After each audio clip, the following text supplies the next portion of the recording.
Project બંધ કરો, બંધ કરો. અમારા વિસ્તારનું સર્વે બંધ કરો, બંધ કરો.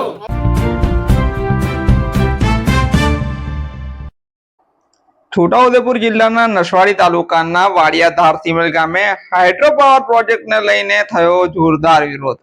જય હિન્દ, હું છું સંજયસિંહ રાણા. જોડાઈ ચુક્યા છો આપ ટીમ જાગૃત સાથે. છોટાઉદેપુર જિલ્લામાં હાઇડ્રો પાવર પ્રોજેક્ટનો વિરોધ દેખાઈ રહ્યો છે. લોકો વિરોધ માટે ઉતરી રહ્યા છે અને કહી રહ્યા છે કે અમારે આવો કોઈ પણ પ્રોજેક્ટ જોઈતો નથી. આ પ્રોજેક્ટ આવવાથી અમારા બાપ દાદાની જમીન છીનવાઈ જશે અને અમારે કોઈ પણ હિસાબે આ હાઇડ્રો પાવર પ્રોજેક્ટ કે અન્ય કોઈ પણ પ્રોજેક્ટ અમારા વિસ્તારમાં થવા દેવા નથી. કેમ કે અમને ગ્રામ સભામાં પાવર મળેલો છે. પૈસા એક્ટ 1996 નો કાયદો પણ અમલમાં છે અને આ વિસ્તાર 5મી અનુસૂચિ વિસ્તાર લાગે છે, છતાં પણ બંધારણનો ઉલ્લંઘન કરી અને સરકાર અને કંપનીઓ અમારા વિસ્તારમાં અવારનવાર ઘૂસી જાય છે. સર્વે કરવા માટે આવનાર સમયમાં આ સર્વે બંધ થવા જોઈએ અને જો નહીં કરવામાં આવે તો હાઇડ્રો પાવર પ્રોજેક્ટ અહીંયા લાવ્યા તો મધ્યપ્રદેશ, ગુજરાત અને રાજસ્થાનના આદિવાસીઓ પણ અહીંયા આવશે અને ખૂબ મોટા આંદોલન થશે એવી ચીમકી ઉચ્ચારવામાં આવી છે. નમસ્કાર.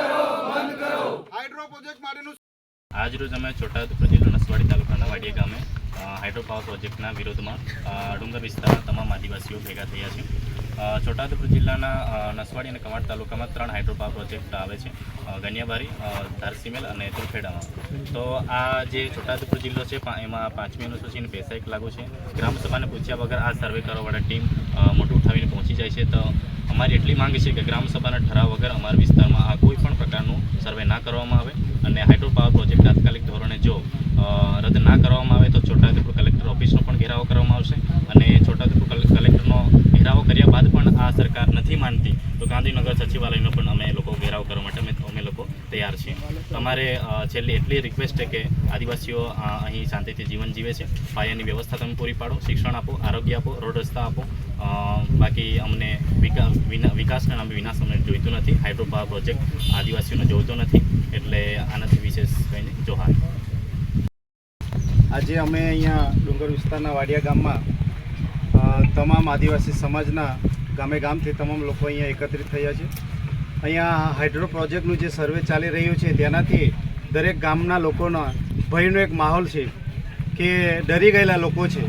તો એના વિચાર વિમર્શ માટે અમે ભેગા થયા હતા અને ત્યારે અમે સરકારશ્રીને એવું કહેવા માંગીએ છીએ કે હવે હાઇડ્રો પ્રોજેક્ટ જેવી આ પ્રોજેક્ટ લાવીને અમારા લોકોને જે શાંતિ જીવે છે એ જીવન અમારું દોડવાનું કામ નહીં કરશો.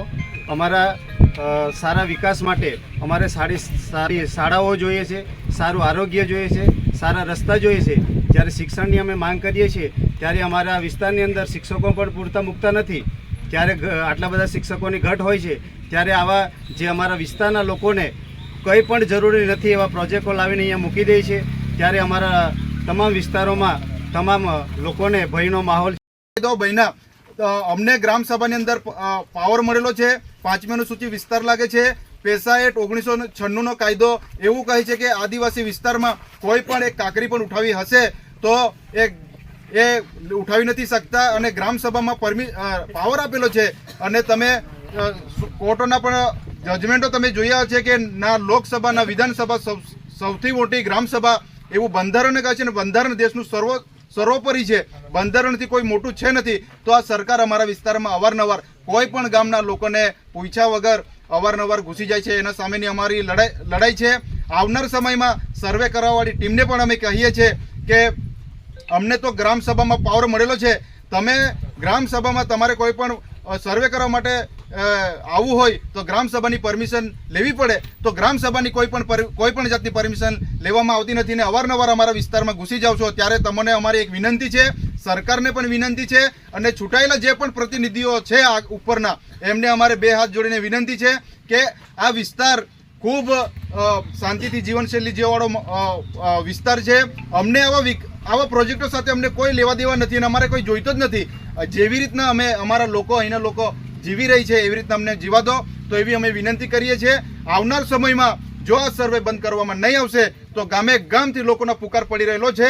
આવનાર સમયમાં હજારોની સંખ્યામાં નહીં પણ લાખોની સંખ્યામાં એ રોડ રસ્તા પર ઉતરવાના એવું કહી રહેલા છે. ત્યારે સરકારને અમારે વિનંતી છે કે આ તાત્કાલિક ધોરણે આ સર્વે બંધ કરવામાં આવે એવી અમે ગામના તમામ લોકો સાથે અમે આ રજૂઆત સરકાર પાસે પણ મૂકીએ છીએ અને તાત્કાલિક ધોરણે આ સર્વે બંધ કરવામાં આવે.